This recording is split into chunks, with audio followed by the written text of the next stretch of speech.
it's interesting when you look at, if you strip it back and people will go, all you lot ever do is go on about, you know, illegal migration. Crowborough is a sweet, calm little village. They've had this training camp for decades.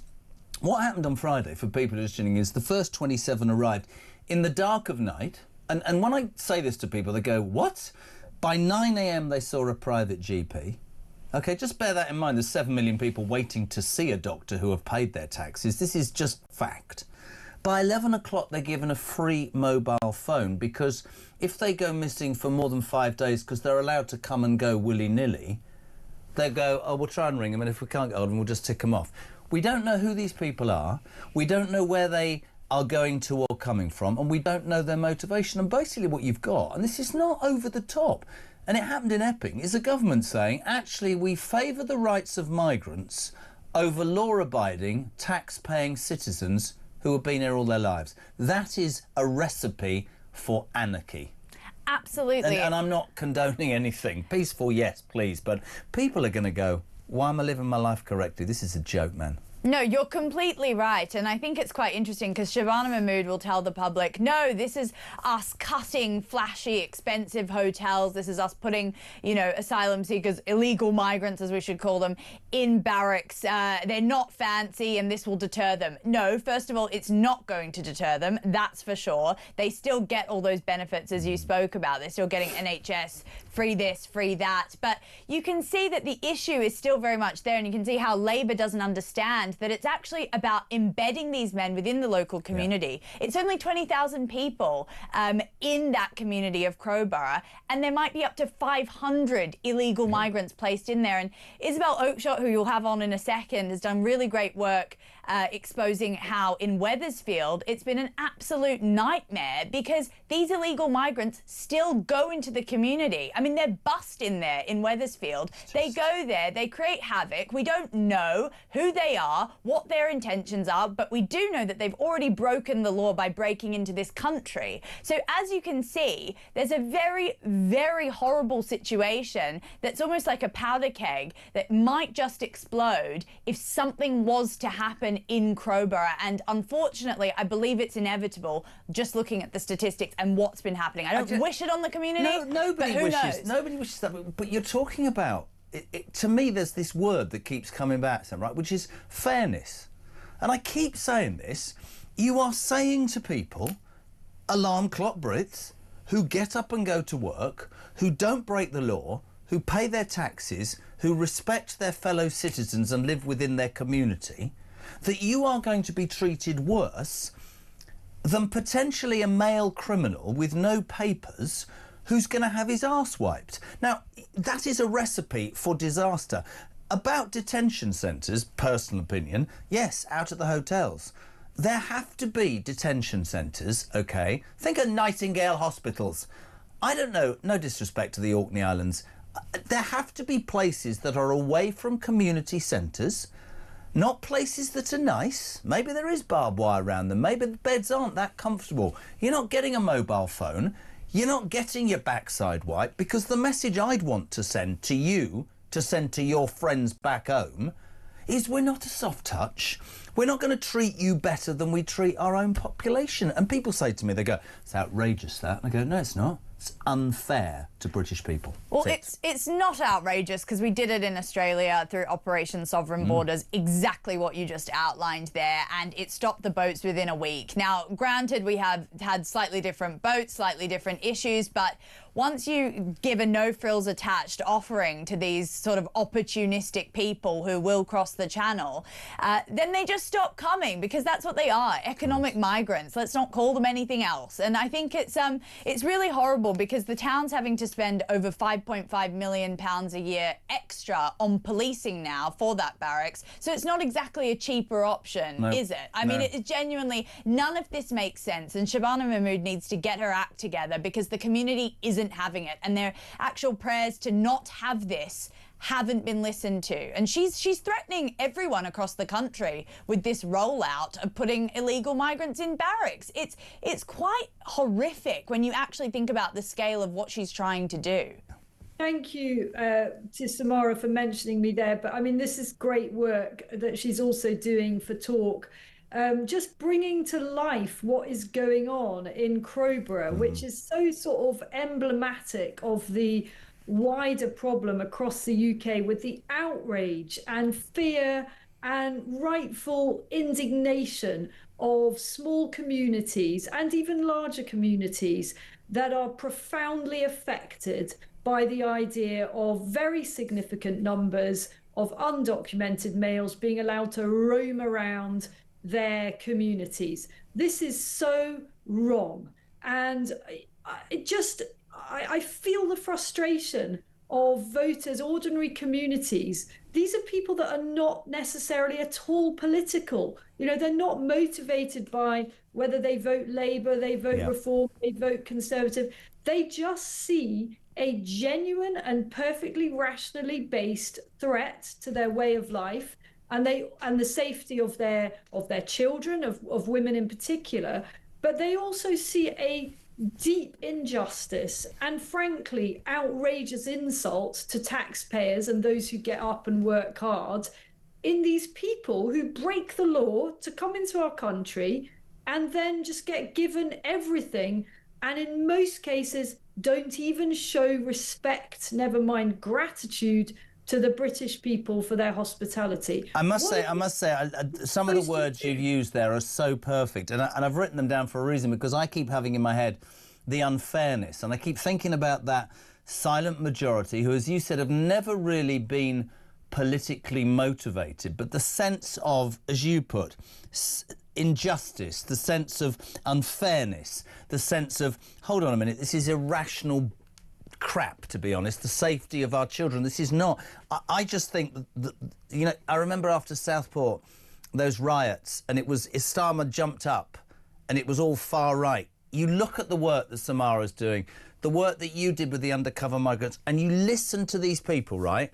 These are hard-working indigenous people who pay their taxes and want to bring their families up in a safe environment. They're not overtly political. They're basically saying, you're destroying or not even thinking about my life, my family, my community. And this Crowborough story maybe it becomes the altar on which, I don't know, but it is going to happen across this country, and this is not going to get any better. And listen, you've done this for years, far longer than me. I would love somebody to be able to sit me down and say, there is method in their madness, because they are so tone deaf to what the average person in this country thinks. So tone deaf. And that you fear for what... you have to be careful doing this, you know this. I fear what's next. What is going to happen, in your mind? I just think people are ready to explode. And we British people are very law-abiding instinctively. We're not like the French. We don't blockade things. We don't go on the rampage. We're not like protesters in less democratic regimes where they're forced to do extreme things. We want to do things properly, with good manners, politely. That's who we are. Yeah. But if all of that falls on deaf ears, where is there left to go? I just want to be really, really clear with anyone who's still in any doubt about the type of people coming our way. And I will first say that there is a very small minority of those who are coming our way who we genuinely might wish to give refuge to. But let me be crystal clear, having done this profound investigation into who is in those migrant camps, these are not people who can speak any English at all, on average. They can't even really go beyond telling you the name of the country they've come from. They are not educated. They are not skilled. They have zero resources. Why does that matter? How can they possibly be a net asset to those communities in which they are plonked? They can't be. And many of them have got debts to pay to the criminal masterminds that brought them here in the first place. This is insanity. It is complete insanity. Listen to this. I've got a lead for you and Samara. Rachel, Jez, I sympathise with the people of Crowborough.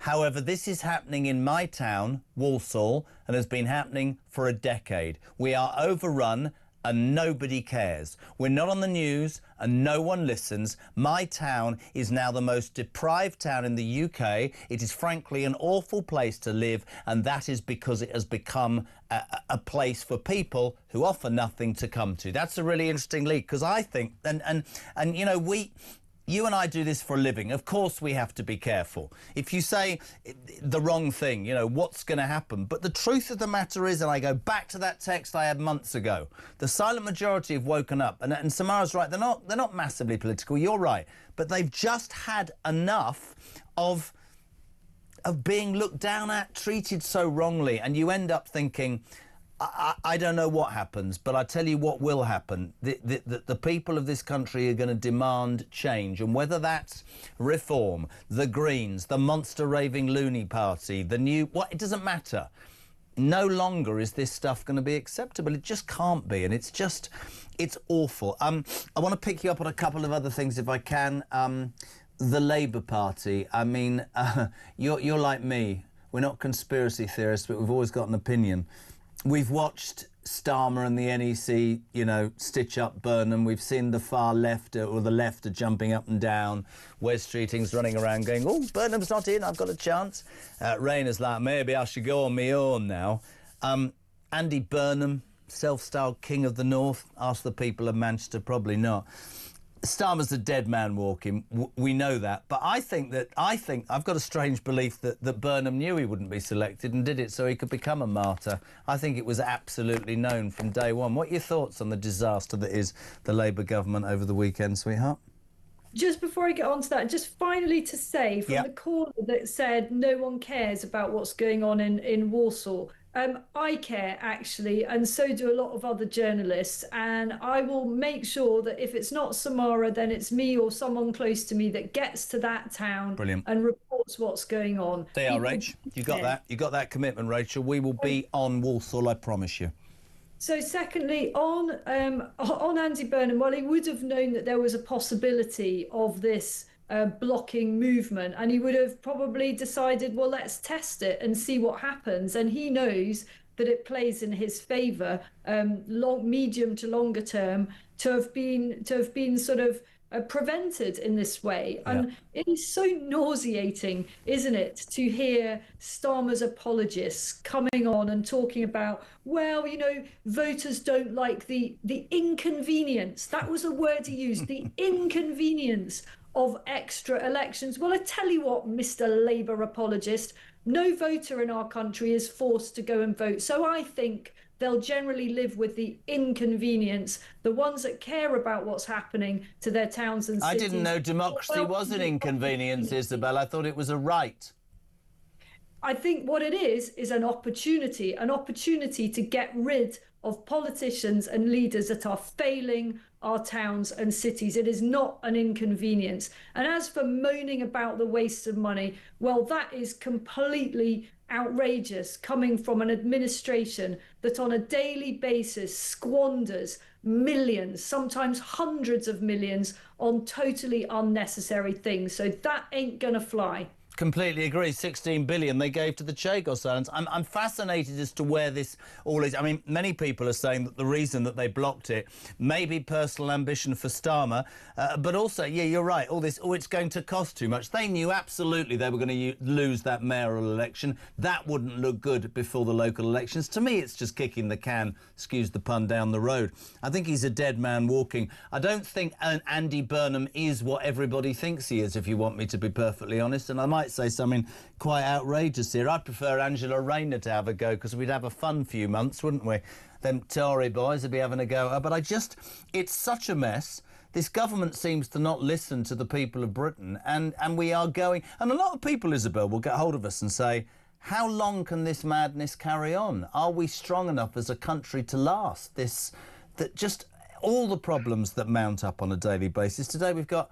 I'm sure you've read this, Shabana Mahmood saying she's going to make the biggest overhaul of policing in the service's 200-year history, which basically means she's going to put more policemen and women on the streets, eventually, at some point, probably never. I just don't believe anything this government says. Well, you called Starmer a dead man walking. The problem is our country. Is this going to be a dead country walking? Yeah. The longer this goes on for, the damage to our way of life, the damage to our economy, the damage to basically people's morale. All these good, hardworking, fundamentally decent people that, as we said before, don't want to spend their time protesting. They don't want to spend their time wondering if they can possibly make ends meet and pay their tax bills and so on. They just want to enjoy a quality of life. And how long are they going to tolerate this? Well, what can we do? This is a government that is literally cancelling elections. That is not something that should take place in a democratic country like our own. We've got all the downsides of a democracy in that everything takes ages and has to be debated. At least give us the upsides, which is the ability to choose who leads us. I couldn't agree more. And just before we finish, to go back to Crowborough and to that lady in Walsall, Isabel, always happy to look into stuff. If there are areas, I'm thinking actually in the UK, Rachel mentioned Walsall, where you think this is happening, we will get on it, I promise you. Couple of comments for you, Isabel. Jackie in Stoke-on-Trent. Jezza, isn't the clue in the word detention centre? Aren't they supposed to be detained? Just saying. I think that's really relevant. Natasha says, to add to the madness, please read this to Isabel. How long does she think it is before the illegals say that the standard of accommodation at Crowborough is against their human rights, like the Bibby Stockholm? The government gives in and they get moved somewhere nicer. That's probably going to happen as well, Isabel. Well, I think so. And later this week on Talk, I will be bringing you the story of the empty prison. Apparently, we desperately need prison places, but not so much that we don't empty out a prison because we're worried about some little health things there that could easily be mitigated. And then we talked last week, didn't we, about the actual detention centre, the one with a ring of steel around it. 17 million quid. Yeah, I remember that. Yeah. No one's in it. No one's in it. Don't talk to us about wasting money, Keir Starmer, because you're the expert on that. There's so much I want to ask you.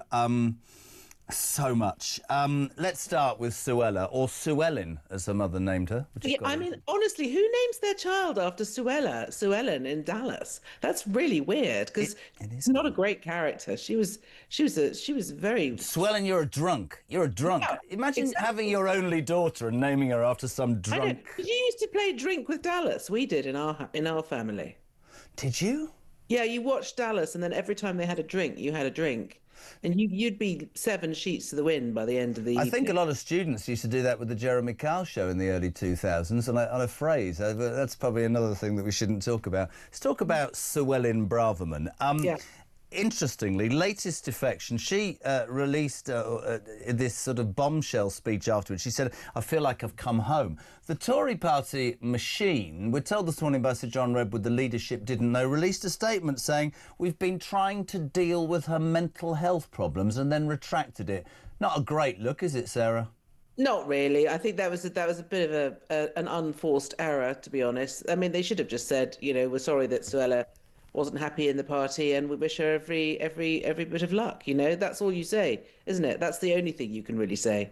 No, I think they've shot themselves in the foot with that one. When you look at her and Jenrick, is your opinion that it is ideology that the Tories have gone too far to the centre and reform offers that, or is it about, as Tories have said, Sarah, they've said, it's personal ambition. She got sidelined, he didn't make leader. What do you think it is?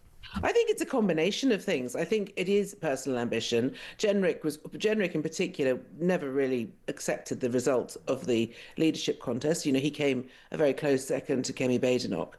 And then, after she became leader, he just went off and started freelancing. And, he did some really good stuff. Let's not lie. I mean, he's a good politician, and all his stuff on fare dodging and all that all those TikToks that he did were very effective. But it wasn't really a team effort. He wasn't sort of part of the Tory team.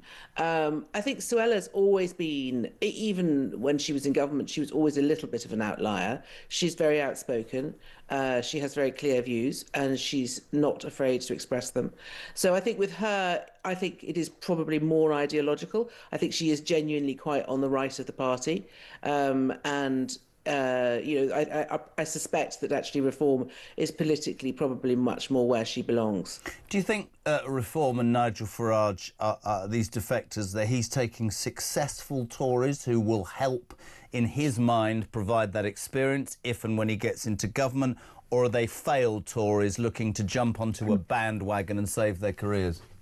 I mean, all political careers end in failure. There's no such thing as a sort of as a universally successful politician. Politics is a very strange. I mean, I personally think that you have to be a little bit mad to be in politics. Full stop. Yeah. But it just is one of those jobs that is very difficult to do, and it takes an enormous toll mentally on the people doing it.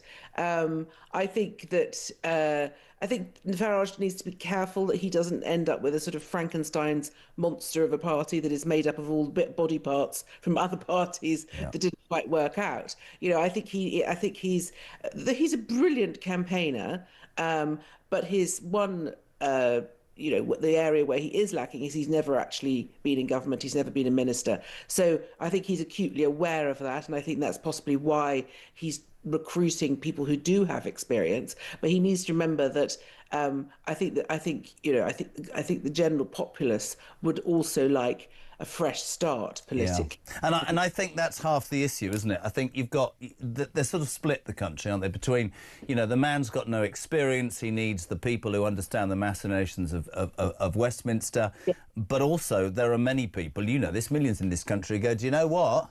All of them, Tories, Labour, whatever they are, have made such a hash of this that maybe some normal, down-to-earth people who have never been in politics wouldn't make as bad a job. I don't know. I mean, it's interesting that yesterday, Ruth Davidson, I don't know if you remember Ruth Davidson, who used to be Scottish leader. Very impressive woman. She's sort of launched her own party on the basis that there are 7 million people in this country who are essentially politically homeless and who don't feel affiliated to any of the existing parties. I think what we are seeing here is the real fracturing of our political landscape. But the one big issue that I think we do have, if that happens, and it is obviously happening, is that we don't have proportional representation. So we still have this first past the post system. Yeah. Which produces very strange results. Do you know what I mean? I mean, arguably one of the reasons we have a Labour majority is because of our system. Because 34%, wasn't it? Exactly. Which is, when you think about it, that's really not representative of the country. 34% returns a massive majority for a Labour government. That feels like wrong to me. I don't know. It'd be interesting actually taking that point up. And why am I coughing when I'm interviewing you? I read an article in the paper, I think it was in the Mail over the weekend, about how this particular person felt that the Reform Party had reached its peak, that the only way, if there wasn't going to be a deal, there wasn't going to be a cohesion of the two parties, that they would stop the left. I've got a name for Zach Polanski. You don't mind me telling you what it is, do you? I think I can guess. Hypno tits. I make no apologies, but the danger of him and Labour coming through the back door means that at some point people believe that the right... Do you think at the very least, whatever they say right now, there might be some sort of deal to counter what you've just said in terms of first past the post in certain seats? Do you think that might happen, or do you think that Farage is so hell-bent on destroying the Tories because he felt let down by Johnson that actually that would never happen? I think you've identified a really serious problem. Part of the problem is that he's absorbing all the Tories that don't want to be in the Tory party anymore. So that makes it even harder to make some sort of arrangement, doesn't it? Yeah. Because these are people who really don't see eye to eye. So in a way, the more disgruntled Tories he takes, the less likely that Unite the Right, prospect becomes, because they're all so angry with each other, and it is a sort of psychosis. I mean, that's what Kemi Badenoch said yesterday or the day before. She said, "I'm sick of all this psychosis." Well, I think everybody is sick of it, but the problem is that these people continue to behave in a way that means that any sort of coalition is increasingly unlikely, I think. What do you make of her? I interviewed her the other day. I thought to myself, because I'm old and I'm allowed to say it, she reminds me of William Hague. Right person, probably at the wrong time. Yeah, I've met Suella a few times. She's actually a very nice person. No, Kemi. Sorry, I meant Kemi, actually. Oh, Kemi. Oh, well, yes, she's... Right person, wrong time, somehow. I mean, time will tell. I mean, it's going to, you know, I think we've got a long time yet until the next general election. And so there's a lot of work that needs to be done. What I would say about Kemi is she's very, and if you think that we live in a world of sort of fast politics, like fast food, she's the opposite. She's very much head down, under the bonnet. Let's take our time. Let's work out what needs to be done. And I think that's a sensible thing.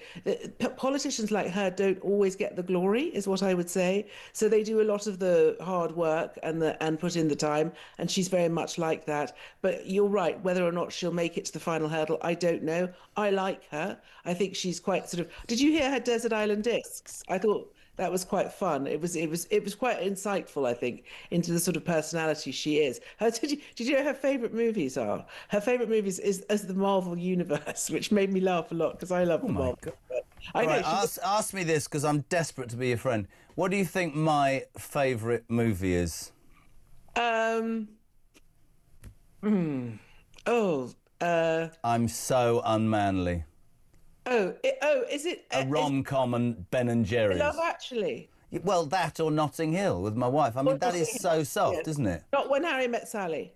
I don't know, probably not. Kemi Badenoch, on a serious note, yeah, can she stop them from being toast, or is the Tory party as we know it forever gone?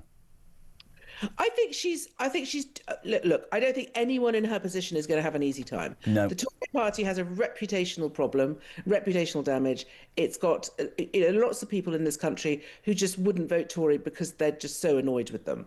And like like your previous caller, who am I going to vote for? I think that's a very fair point. So I don't really think it matters at this stage who is the leader of the Tory party. I don't think Jenrick would have necessarily done much better. No. I think what they need is someone very solid who's going to work hard and do as much work as they possibly can to rehabilitate the Conservative Party. And I think in that respect, she's doing a pretty good job. And she's up against a lot of critics, but she is polling very well with the country. So she came out top recently, I think it was at the end of last week, in a poll, actually higher than Farage. And so she personally, I think, is starting to cut through, and she's doing very well at Prime Minister's questions. She's very quick on her feet. She was very good in her response to the budget. It's a marathon. It's a long game. She just needs to keep going, and that's the hard part. We can all do. Sorry, my cat has come to say hello. Let's have a look. Sharon, I've just pushed her off. Oh, okay. She always does this. Whenever I do a Zoom, she comes and sits in front of the screen. I do that with children. Just push them off. There's too many of them. Yes, go away. So I think she just needs to, KBO, to quote dear old Winston Churchill. Let's move to the Labour Party. I mean, I'm much older than you. I was so frustrated. You're much younger than me. What are you talking about? I'm much older than you. How old are you, Jamie? What? How old are you? Well, how old do you think? I don't know, 42? 60. Oh, well, I'm 58. Well, yeah, you look a lot better than me. This is just turning into... I'm loving it. I'm just going to talk to Sarah That's Warren. just the filter I've got on my screen. I can't see what's happening at the back. What's that? Why have you've got it all blurred? Yes, because I've got books in the back. And last time I did a Zoom a few years ago with some books, and everyone shouted at me about my books. So, Don't you remember that that MP who did that once? And there was a pornographic magazine or some exactly. sex toy or something. I've got Piers Morgan's book on this shelf. That could get me in a lot. Probably doesn't deserve to be anywhere else as one of my dearest friends. You should stay on the bloody shelf. Good luck to him, by the way. The leg's still... he's still going on about his leg. Only he would be in a private hospital and get his favourite chef to deliver him lamb chops. Did you see that? Yes, I know. He's the Kim Kardashian of British politics. He absolutely is the Kim Kardashian of British politics. Front page of the Mail, the Burnham thing interests me. I'd love to... I mean, we'll talk about Starmer and China in a minute. Is he? I mean, because I spent years in Manchester. He is the sort of self-styled king of the north, Andy Burnham. Yes, totally. I sort of... Manchester isn't as keen on him as people seem to make out. I didn't actually think he'd win the election. I've got a different theory to this. I think that he eventually decided to stand, knowing that Starmer would block him, to become almost like a martyr to the left. Do you know what I mean? Because there was no guarantee he'd win Denton and Gorton, not in a million years. Well, who knows? I think he's. You remember when Boris Johnson was mayor of London? Yeah. everybody in the Tory party, sort of all the sort of Tory agitators, had this sort of, I can't say wet dream at this time of the day, can I? But you know what I mean. It's fine on this show. Fantasy about, oh well, if only Boris was in charge, everything would be fantastic. And I think Andy Burnham occupies a similar space in the Labour sort of mindset, which is they think that he's the sort of, the Messiah. The Messiah, and I think so. I agree. I think he's actually played a blinder, because he doesn't actually have to run for that seat, which would be hard work. Yeah. And as you say, he might risk losing it. But he's had all the publicity and all of the sort of talk around him. So he's done a very, very good job. And also he's made the Prime Minister look weak. And he didn't really need that though, Starmer, did he, to be fair? I know. I mean, but, if I had been advising Starmer, I would have said, listen, you let this guy run. He'll because the thing about people like that is that the more you expose them, you let them play out the sort of fantasy, quite often they don't live up to expectations. I'd have absolutely gone with you. I'd have said, all right, mate, you have a go. Because not only do I not think that you'll win the election, I think you'll really struggle to answer some of the questions, because down here it's a bit harder and a bit more realistic for you. Exactly. And because, being a mayor is a great thing to do, but it's not in any way, shape or form the same as running the country, which is actually very hard, as we see. Now, I want to abuse my position a minute. You're going to have to give me 10 seconds and say good morning to my children who are about to get to school. And Oliver and Iris, good morning. But Oliver says it's that wet, they're going to school in a boat. So that's very nice. Have a good day at school. Sarah, let's talk about a man who and I freely admit, during the last election campaign, I was one of those disenfranchised Tories who'd stop listening and wouldn't have mattered what was said, because I was so angry. And I remember, even as a Brit, I remember thinking, we're in such a hole, just do your best. Underneath, I knew what socialist governments do, which is bankrupt this country. I cannot believe the last 18 months. I can't believe how inept this man has become. Today, whilst the cat's the way the mice will play, he's off to China. This is on the back of allowing a super embassy that even the head of MI5 said is a security risk. This is on the back of the fact today there's an article, I think, in the Telegraph saying that Number 10 knows its phones have been bugged by the Chinese for years. Yes, absolutely. This is a man who's going to go and make a trade deal, having given away the Chagos Islands to one of China's mates, Mauritius, whilst this country's on its arse. I cannot tell you how... I just don't think there's any part of him that's cut out for this job. No, I think the thing is, on the phone hacking thing, I remember when my ex-husband was in government and they had a trip to China, which was years ago. I think it was 2011 or something like that. They all got given burner phones. And we were told that any gift that they were given, because the Chinese would give them gifts, any gift that they were given that had to immediately be destroyed because it would almost certainly be bugged, which was quite annoying, because I think they gave my husband quite a nice lacquer box, which I wasn't allowed to keep. Because Can you imagine, though? Somebody sent a message earlier. Can you imagine being the Chinese spy that has to bug Starmer's bedroom? Oh, hello. It's not very nice here. But also they were, you don't, assume that even the toilet bowl is bugged, basically. So we've known this for years and years and years. I personally think the Chinese embassy in central London on the site of the old Royal Mint is a mistake. I don't think...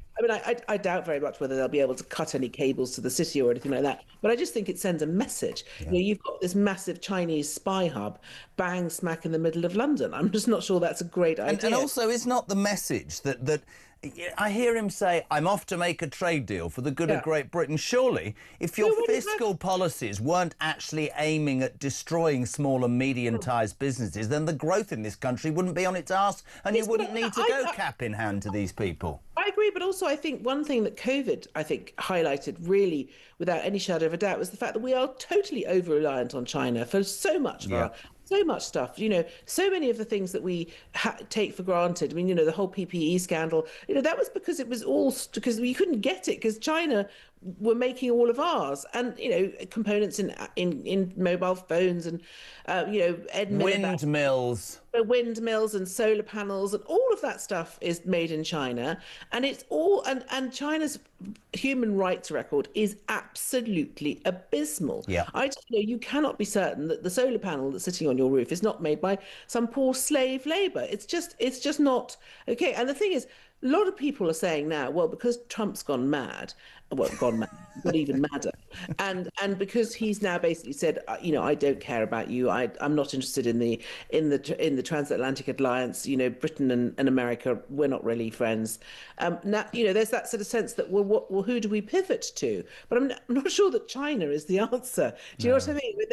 They really are not a very nice country. I mean, I'm sure the Chinese are very nice, but you know what I mean. The government is they so many things that are wrong with them. Oh, hold on. I've got a voice note. So, I love this. This lady disagrees with you. I'm not having anybody disagree with Sarah Vine. Morning, Laura. Morning, Jeremy. Laura in Wiltshire. Unfortunately, we woke up at 6 o'clock ready for a juicy show and I've had a power cut for 2 hours. So I'm not quite sure what you've been talking about, but just listen to Sarah Vine. And it's the same old Tory whinging. I'm really sorry. Trying to say, oh, well, they're going to have a Frankenstein's monster of a grouping and failed MPs and all that sort of thing. It's nonsense. Where does anybody expect to get the experience that she says he needs, and that the lack of experience is his Achilles heel, if not from people who have been politicians? And I don't think you can say that either Jenrick or Braverman or Kruger are failed. They've all been extremely successful, but have had to resign or move on out of principle. That's Laura. I disagree with everything you say, Laura, and agree absolutely with Sarah Vine. Sarah, over to you. Laura's entitled to her opinion. Oh, she is. I'm joking, mate. Go on. What do you make of that? That's fine. That's why this is why we live in the country we live in, and we don't shoot people who disagree with us like they're doing in America. I know. I think Laura's view is quite representative of a lot of people's view, and I suppose whether or not you think those politicians were successful or not depends again on one's own point of view. Yeah. I suppose my point is that politics is very, very fractured at the moment. Yeah. And yet we have a political system that is essentially geared for two parties. We have a two-party political system. So now we have, myriad, everything is atomized.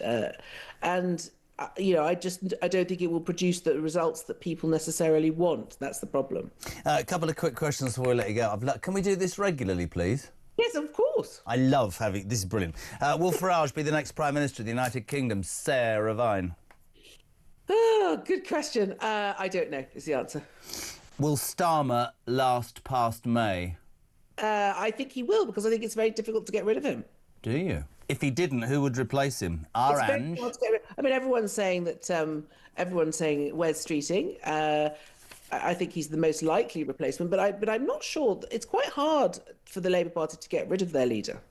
And just finally, as a woman, I have to ask you this, because this infuriates me, this story. Have you heard about this judge, Nimran Garat, who ordered a jury not to be told that a Pakistani national who raped a teenage girl in a park in Nottingham twice, Lee Anderson brought this up, was in fact an asylum seeker? On a serious note to finish, where have we got to? You're 50, I'm 60, where it seems to me that people that come into this country illegally have more rights than people, not just an indigenous population that pays its tax and lives its life correctly, but we're now making a preference of people who commit crimes against victims, for Christ's sake, Sarah. Yes, I know, and I think it's very poor judgment, because I know why they do it. They do it because they're worried that people will get upset and they'll protest. But people should be allowed to get upset and protest about this stuff. Absolutely. It's not okay. It's absolutely not okay that, I moved a few years ago, but I had an asylum seeker hotel on the corner of my street in London, and at the time my daughter was at secondary school, and it was a sort of 3-star hotel full of young males aged between, 19 and 26 or 30. And they were quite intimidating, and they would go to the local park. And I completely understand why people are worried, because they're from a very different culture, and they treat women very, very differently to the way we treat girls and women. And I think the onus is on the authorities to protect girls and women from people who don't necessarily understand that they're living in a country where women are free and are not, like they are in Afghanistan, banned from going to school or having a job or doing any of those things that normal people do. It's a culture clash. No, it is. And to pretend that it doesn't to pretend that it doesn't exist, which is essentially what this judge is doing, it's just really counterproductive, and it's only going to make people more angry and more upset and make the problem worse. Here's my cat, Cersei. What's she called? Cersei. Cersei after Cersei in Game of Thrones. Oh, fantastic. I don't want you to say anything untoward, but a Prime Minister who I think has got about as much political DNA in him as don't even say the wrong thing, is off to China today to cosy up to a regime for a trade bill that we know has been bugging number 10 for years, that we know wants a super embassy because even the security forces have said that's a major risk. Your leader, to me, needs to get his ass back in England and deal with the issues that are affecting British people politically and domestically, doesn't he? Well, he was out there this morning on his TikTok announcing a policy which I think is going to help millions of people up and down the country in terms of the leasehold arrangements when people buy apartments and flats and properties which are not freehold. That's going to be capped at 250 quid. Some of these leaseholds get to the dizzy nights of 11 and 1,200 quid a month, which makes them unaffordable and unsaleable. So that's the type of policies that Keir is getting up to, actually. So in relation to that, we're doing some good stuff, in my view. Serious question. Do you believe, with the debacle of the last 18 months, that Labour will ever govern again for decades, Carl? Look, I think it's fair, Jeremy, that the Labour Party is not polling well. That's the reality. If there's a by-election most anywhere at the moment, we're going to struggle to win that by-election. Yes or no, Carl? Come on, you're a good man. I like you. You like me. Yes or no? Well, I tell you, I think we can improve to the point where the electorate will trust us, but we need to do some stuff which proves to them with or without that we Keir are Starmer. With or without. Government. Look, Jeremy, I don't want rid of Keir Starmer as the leader. That is the reality. I've had disagreements with him on policy. The jury stuff is where we came up against it with each other. But actually, I do think Keir is worthy of being the leader of the party and very worthy of being the Prime Minister. There's no contest for a leadership election in the Labour Party, and I think people ought to really calm it down to a frenzy. Look, just hear me out for a second. We're 3.5 years away from a general election. Lots can change. They say a week's a long time in politics. I think we can recover, but I think some of the stuff that's been sprung on Labour MPs, welfare benefits, 2-child cap, all of the things we said we're going to do and we were preparing not to do, have irritated the Parliamentary Labour Party to a point where feelings and tensions are running very high. My advice to Keir, and I speak to him, I text Keir regularly and he replies to me. My advice to him is that the Parliamentary Labour Party are really important. We want to work with you. Please don't ignore the party. Get on with the job. Do the stuff that we expect you to do in the manifesto, and don't shock us to death with daft ideas that can't work, like jury trials. Listen, I would love to have more time, but I want to fire a few things at you. Polling would suggest that he's the most unpopular and worst Prime Minister in living bloody history. I don't know whether the whips have got to you or what, and I'm not being disrespectful there, but come on, man. They're hiding him from even coming out, whether we're talking internationally or domestically, or whether we're talking being at the behest of his own MPs. The man is and has proven to be an absolute flop. The whips have tried to get to me, Jeremy, and I respect the job of the whips. I'll tell you, I was a whip for several years. I understand the job they have to do for the party. But look, when it's a policy issue which is irritating to people like me who know plenty about the criminal justice system, you have to speak out. He's unpopular. Yes, he is unpopular. But look, I think the country is impatient for change. We're in a 24/7-hour social media society which didn't exist many years ago. But you started this by saying our own Prime Minister's busy on TikTok. Shouldn't he be actually meeting his own MPs and meeting people out in the country? That is a very good point, Jeremy, actually, because we have to communicate through such things as social media nowadays in a way that never existed. So people expect instant happiness and things take time. You pull a lever in government, nothing happens. We've had it with the previous Tory government. I'm not being party political. Priti Patel goes and asks the civil servant to do a job that she is elected as a Home Secretary. Oh, listen, I've got no time for them. I've got three. And the reality is, the things don't get done. So we are up against it in many respects. We've got three quick questions, and I want you on again because you're bloody brilliant, Carl Turner. Three things. First thing, John McTiernan was asked this question yesterday. His response nearly blew my mind. Can you name one good thing the Labour government's achieved in 18 months? He said bus fares. Well, look, I think the thing we talked about this morning, leaseholds, I think free breakfast clubs for kids who are going to school hungry. I think that's a good policy. I think minimum wage going up. I think the Employment Rights Act, which changes the lives of millions of people in the country. Do you know, the vast majority of people get up in the morning and go to graft. That's our country. People go and work hard. They are going to be protected for the first time in decades under this Labour government's legislation for employment rights. Second that question. Is a great thing. Are you the man that Nigel Farage is on the verge of announcing as a defector from the Labour Party to reform, Carl Turner? I go to bed on a night. I can't stand them, the Tories included. I get up in the middle of the night if I'm unfortunate enough to need to the toilet. I remind myself how much I can't stand them.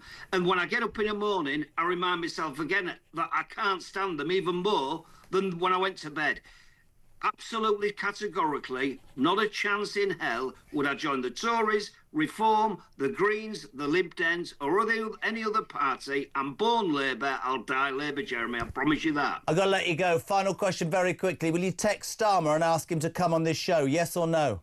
I've texted him this morning. I suspect if I text him again when he's going to China... Yes or no for me? I've got to go. Will you text him for me? No. Chairman Republican Overseas, Greg Swenson. Good morning, my friend. How are you? Good morning, Jeremy. No, I am stateside. Oh, you have? Honestly, I can't keep up, man. Where are you now? I'm in Chicago, and it's 1:20 a.m., Jeremy. You're a legend. I have to say, in all my time in America, the Windy City was one of my favourites. I love it. I love the Windy City. Lake Michigan right behind me. Mate, interestingly, you've always been straight with me about Trump. It seems if you read the papers this side of the pond that overnight there has been somewhat of a side or back step from the president. He said that Immigrations and Customs Enforcement agents, ICE, of course, will leave Minneapolis. There were clashes. I've read that the man who's been heading it all, Bulvino, I think, has been out of the job now. He's going back to his desk job in California. There's no doubt the White House was under pressure over the killing of Alex Pretti, a 37-year-old nurse, on Saturday. And Trump's response to remove the ICE bill also announced he's sending Tom Homan, his border czar, to Minnesota on Monday to replace Kristi Noem. What do you know about all of this? Is this a major backtrack from the president?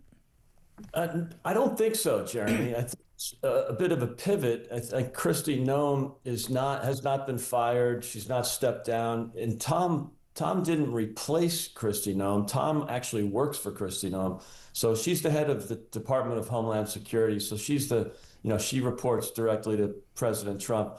And then Tom Homan runs ICE, or he's the border czar, let's say. And so, but there is clearly a pivot here. And I think what the president realized is that Kristi Noem was, her sort of rhetoric wasn't helping in terms of, the polling.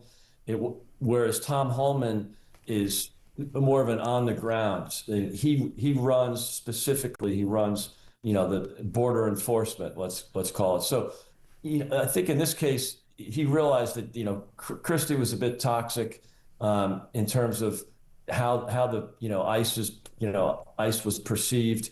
They were polling, back in the first term, ICE was polling, 50-50 in terms of opinion polls. And now they're down minus 27 in terms Well, I want to ask you about that because we've known each other a long while, and there's so much about Donald Trump that I wish we had the cojones here. But this has been massively unpopular for good reason, both amongst Republicans and Democrats. And you talk about optics, the optics of a man, carrying a legal weapon but not drawing and being shot in the head. Whatever that woman was, I've no idea. There's no doubt that the desire to deal with immigration is important. The optics have been appalling, haven't they, Greg? Well, yeah, the optics have been difficult in Minneapolis. And here's what's interesting, Jeremy. You know, I mean, I don't want to bother with the details on this most recent shooting because I don't really know the details yet. But on the woman who died 2 weeks ago, you know, that's pretty clear. I mean, they had every reason and right to defend themselves against her. She was trying to drive a car. Well, she did drive a car into a policeman. So, you know, that's you know, basically weaponizing a motor vehicle. So I think here's the problem. In Minneapolis, it's been difficult. Now, the media keeps telling people that, you know, ICE are you know, using really horrible tactics and they're fascists and they're Nazis, when in fact, in all the other places that ICE is operating, the local governments are cooperating with them. So in Minneapolis, ICE has removed somewhere between 2,000 and 3,000 illegal migrants. In Florida, they removed 10,000. In Texas, they removed 30,000. Okay, and yet, you know, 10 times the amount removed in Minneapolis, and yet you never hear a word about those places because there's not an organized insurgency from Antifa and other organized, you know, rebels or seditious sort of, you know, organized rebel groups, and that's what's happening in Minneapolis. Do you think the president, who is prone not to listen to anybody anyway, and definitely the American people voted for this, do you think he's been affected by the optics, though, and how it's been received? This pivot, he must have been, to a degree. Yeah, absolutely. I mean, the polling is the polling, but, you know, 93% of the media coverage of ICE has been negative. And yet, in the states that are cooperating with ICE, I mentioned Florida and Texas, but there's also Tennessee and Arizona and New Mexico, where many more migrants have been removed. There's really no drama, because those state and local governments are cooperating with ICE. Do you think it's putting the American people off being firm with migration and the problems of illegal migrants with what they're saying, or not?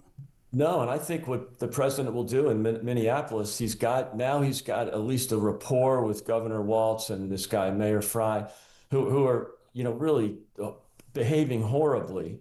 But he realized the best way to deal with it now is to just have some local state and government cooperation, which he's getting everywhere else except Chicago, where I am. And most of even the violence against ICE, most of it's in 4 cities, or almost all of it's in 9 cities. But 42% of the violence against, you know, the recorded violent incidents against ICE have been in Chicago, Minneapolis, LA, and New York. And so he's getting cooperation everywhere. Now he just knows he needs it in Minneapolis. But I think he's still going to go after, maybe not the individual idiots on the street, like these 2 poor people, it's as tragic as it is, these 2 poor people who were really victims of this Democrat manipulation of the issue. And shame on the mayor and the governor of Minnesota for encouraging the violence on the street. But, you know, I think that the president will still go after the organized perpetrators here, and he has to. I mean, it's really crazy stuff that's going on. This is not peaceful protests, Jeremy. This is mob violence, and I think the president will deal with that, but at the same time get some cooperation from the local state and local government in Minnesota in order to find the remaining violent illegal migrants that are still remaining. There's not many left. They've done a good job in Minneapolis. It's a small city. It's not like it's, you know, it's not New York or Chicago or LA. But I do think they're almost done with the job anyway. So why not dial it down, you know, and get away from like the massive media hate on ICE and the Department of Homeland Security. You know, dial it down, get some local cooperation, and then try to, you know, kind of. Listen, we so appreciate it. You know what breakfast's like, it's madness. Miliband is an economic vandal and killing off our North Sea gas. Imagine what he'd be like as Prime Minister. He's like Japanese knotweed, you say. What do you mean by that? Well, you think you get rid of him, and then he pops up through the drains and ruins the foundations of your house. I mean, British people voted him down in 2015. I mean, not a time when it's not as if David Cameron and Nick Clegg were wildly popular at the time, but I mean, the public could see Ed Miliband was a wrong 'un, that he was going to damage the economy, tax us all to the hilt, and so on. But you know, okay, we voted him down. He resigned as Labour leader, but now there's a serious chance he could be back as Prime Minister, because Keir Starmer's unlikely to last beyond the local elections. He might not even last beyond the Manchester Gorton by-election. The way things are going. Andy Burnham has been kept out of Parliament. So who does the crown fall to next? Well, Ed Miliband, rather depressingly for the rest of us, keeps topping these polls of the most popular cabinet minister among Labour members. And you might say, well, what do they matter? Well, they matter everything if it comes to deposing a prime minister in office, and it will be Labour Party members who choose the next prime minister. So it matters a huge amount that Ed Miliband is the most popular among Labour Party members. I don't see. My thing about Miliband is really simple. I mean, people will, immaturely talk about, the eating of the bacon sandwich. Yes, you're right. He lost. Here's what I don't get, and your article absolutely nails this in the Sun today. This man is hell-bent, it seems, on further bankrupting a country that is already financially on its backside. Billions and billions of pounds that we don't have to chase a dream that net zero. There's somebody once said, what happens if you get there? Because none of the rest of the world, and we apparently are responsible for a little over 1% of carbon emissions, the rest of the world is going, no, actually, there's poverty. Maybe there's a lack of housing. Maybe we need to improve our education system or build some prisons. No. He's obsessed. And they always throw at me, Ross. They go, yes, but we did a survey and 70% of people say that they're worried. They want net zero. No, I suspect 70% of people, if you said to them, are you concerned? Do you have concerns for the environment? They go, yeah. But I think a large number of those, if you said, where would that money be better spent? On making this country's public services work, on making us secure our borders and getting some more, army personnel in to defend our borders, all those sorts of things. I don't understand how this man, who is a net zero zealot, who doesn't understand anything to do with money, is in a job or as popular as he is, because it doesn't make any damn sense, does it? No, it doesn't. I mean, Ed Miliband is absolutely killing off the North Sea. I mean, last year, for the first time since the 1960s, not a single new well was drilled in the new North Sea.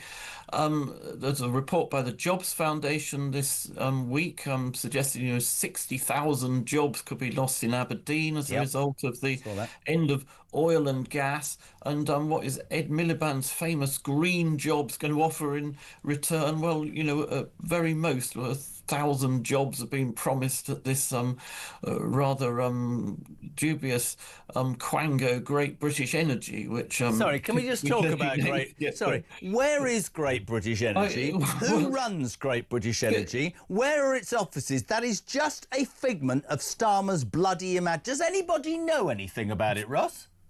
Theoretically, it's in Aberdeen. It's run by a guy called Jürgen Meyer, who used to work for Siemens UK. So it does sort of have some vague a manifestation. Why haven't I ever heard of Jürgen? Jürgen's never had an interview in 18 months. Nobody knows who Jürgen is. Let's spot Jürgen. Indeed. But the really daft thing about this is that even Ed Miliband accepts that we are going to need oil and gas into the future. I mean, he's got this promise to decarbonise the national grid by 2030. But, a central part of his plan to do that is actually to commission a new breed of gas power stations to keep the lights on when the wind's not blowing, the sun's not shining. So he accepts that we're going to need gas. But the thing is, he can't seem to tolerate the idea of it being British gas. He wants to import. We're importing, ever greater quantities of gas, often in the form of liquefied national... Ross, hold page 10 of The Sun. We've done some hard work here. we found a clip of Jürgen Mayer. This is the boss of the organisation GB Energy that nobody really has heard of. This is him talking about energy bills. He exists. This is Jürgen, everybody. It will help bring energy prices down. When? Well, it's a matter for government and policy to decide. But as the boss of this and as someone who is driving forward the ambition of the government, you surely have an idea in your head of when that central pledge to the people of reducing their bills by £300 will come into action. It is not in the remit of Great British Energy to work out exactly how that energy costing gets through to the consumer. Sorry?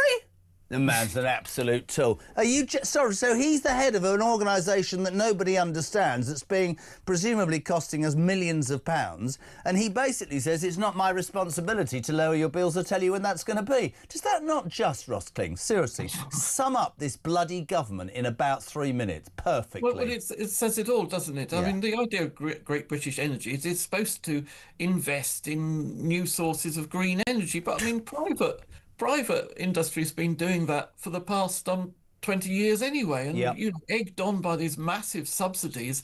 But are they bringing down our energy bills? Well, not so far. I mean, since Labour came to power in July 24, the average combined electricity and gas bill has gone up by £190. Yes. So it's not exactly going in the right direction, and nor is it likely to, because, you know, the cost of generating electricity from wind and solar is going up and up. It was the prices were coming down during the 2010s, during the era of really low interest rates. But as soon as interest rates started to rise, the cost of wind and solar energy really went up, and the cost of the steel and so on, natural resources you need to build the wind and solar plants, that's gone up as well. So, you know, it's not going to save us any money. I've said this many times on this show. There's several people I'm slightly in awe of when I started this job. Next, former Home Office Minister, I bow down, Anne Widdecombe. Good morning. Morning to you. You always look. I always feel like I'm looking down. You like you're looking up at me. Are you comfortable, Anne? I'm very comfortable. Are you comfortable, gentlemen? Not really, no. But we can't talk about why. No, well, we live in Britain, don't we? Precisely. You can pick. I'm going to let you pick, because there's 3 topics that are causing massive anger this morning, Anne. You can talk about Keir Starmer, the duplicitous git who's gone to China. You can talk about the anti-patriotic Brits who are pulling down the flags, or the one-in, one-out shambles. Where do you want to start, Anne Widdecombe? Well, let's start with the migrants, shall we? Because right from the start, it was predicted by sensible people that one in, one out wasn't going to work. And what is happening is we are still getting, as you rightly say, you know, hundreds, sometimes thousands coming over. They have to be housed, they have to be fed, they have to be looked after, and there is no question of sending as many back as we take. And I said right at the start, I said, even if it worked, supposing it was one in, one out, that doesn't actually help us, because it doesn't reduce the overall numbers. But it isn't one in, one out. It's hundreds in and a couple out. It's farcical, and I think even Shabana Mahmood yesterday highlighted something that anybody with a common sense bone in their body would know. As you rightly say, that's not going to deal with the problems. It's more window dressing. It's to me, and it's like, you know, we're going to smash the gangs, we're going to do one in, one out, we're going to give the French 500 million quid. The only way, surely, to get this under control, and I keep using this word this morning, is to discover politicians with the will.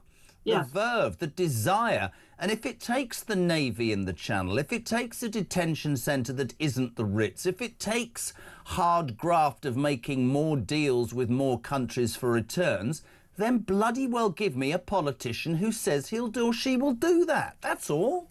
Well, I can. I'll give you Nigel Farage. Yeah. The first and most important thing is that we come out of ECHR. That is crucial, because so long as we don't do that, there are going to be legal challenges, and the lawyers are going to get very fat indeed on thwarting the government. So the first thing we do is come out of ECHR, and Reform has made it very clear that that is a top priority and will be done with all possible. So have the Tory party. They say it's in their manifesto now. What's your response to that? They say they will leave the ECHR.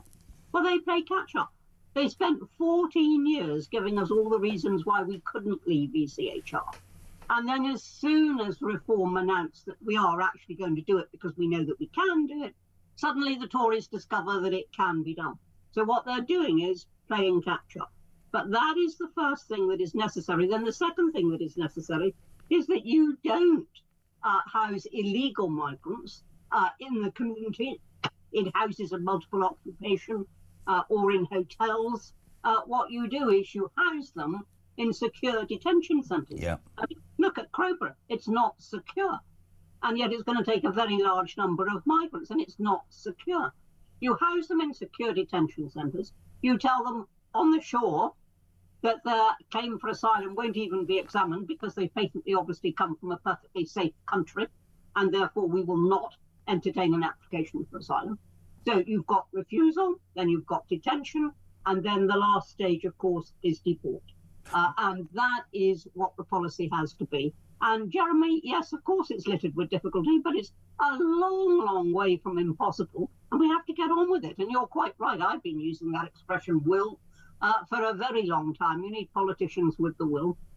I couldn't agree more, and I struggle to understand how a country like ours can't form a crack force of people who can actually see through all these pathetic excuses. I think we need a government also that will take control of these human rights lawyers who charge the taxpayer thousands to find some old-fashioned law from 200 years ago. We need to stand up for ourselves. Talking of that, Nikki in Bristol, Anne, no respect for our flag, then don't enjoy the freedoms that come with our country. This is this talk exclusive. This morning, Anti-Patriotic Brits have launched a coordinated campaign to rip down Union Jacks put up over the summer. The flag-hating group, operating on social media, for Christ's sake, has created a live map pinpointing the exact locations of the flags in a bid to remove them. Great work by Isabel Oakeshott.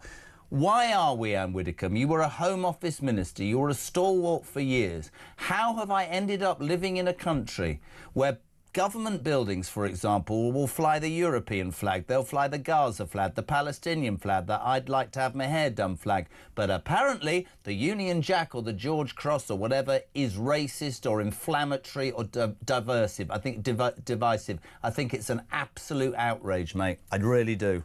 Terrible. I agree with you. To be perfectly fair, you do get Union Jacks flying from government buildings. And you, particularly whenever you have a state visit, you know, the whole mall is covered with Union Jacks. So it isn't that the government doesn't fly the Union Jack, but you have a group in society who seriously think that any demonstration of patriotism is somehow a demonstration of nationalism. And of course, it's not. And my answer to this is simple. OK, so they take down the flags, then they move on. You come along behind them, put the flags up again. Have you got a flag flying in Shea Widdecombe outside? I haven't got a flagpole and a flag flying, no. But I always do wave a Union Jack around when it's appropriate. Good for you. The other story today centres on our boss, I say, the human rights guru, Sir Keir Starmer, who... It was only in December, Anne, when he stood up and he said that he thought that China was a danger in terms of security and in terms of the power they were trying to exude across the world. We'll know that in the last couple of weeks he's allowed this, I'm going to call it not a super embassy, a super spy chamber to be built in London. He's off to, in front of the papers, actually, in front of the Telegraph today, saying, we will be safer and richer with China's help, which just about sums up how he goes around in circles. But this is surely all about, he says, a trade deal that's only necessary with people we can't trust, because he and his team are going with burner phones, because his own party have been so economically illiterate that growth hasn't happened, the opposite has happened, and our economy is on its backside. Isn't that the reason he's kowtowing to China? Well, I don't know what the reason is that he's kowtowing to China, because China is undeniably a danger. But on the other hand, you confront danger with diplomacy where you can. I don't object per se to the Prime Minister going to China, but the real test is what he says, what he does, and any agreements that come out of it. That is the real test. And frankly, I don't trust him to stand up for Britain. Isn't that, you know, if we just take 30 seconds, you and I can't imagine that has ever been said about any Prime Minister, and I've disagreed with many. We don't trust him. We don't believe he's for us, the people, and for Great Britain. I've had more texts on this morning than anything, all saying, what part of Britain's he going to give away? He pontificates and rushes around the world as this human rights law, giving away the Chagos Islands and, what was it, £16 billion worth of money to look good with his mate Herma, whilst his own people at home, they're not starving, but they're struggling. And it astounds me, Anne, that he's so tone deaf, or his advisors are so inept, that he doesn't realise the level of anger. Yes, I mean, that's absolutely right. It is ineptitude. You choose the right word. It's not deliberate treachery. It is just sheer ineptitude and tone deafness. And he isn't hearing what people are saying. And that is why that is why there are so many U-turns, Jeremy. It's because eventually his own ministers are forced to force him to change his mind, because they occasionally, only occasionally, do hear what is being said and understand the damage that is being done. But the sooner they're out, the better, and I'm afraid we've got another 3 years of it. We can finish in a light-hearted way, because you, of all people, will smile at me. Shabana Mahmood yesterday said that the naughtiest thing she's ever done is taking a drag on a cigarette. In 2017, Theresa May said the naughtiest thing she'd ever done was running through fields of wheat. Anne Widdecombe, what's the naughtiest thing you've ever done?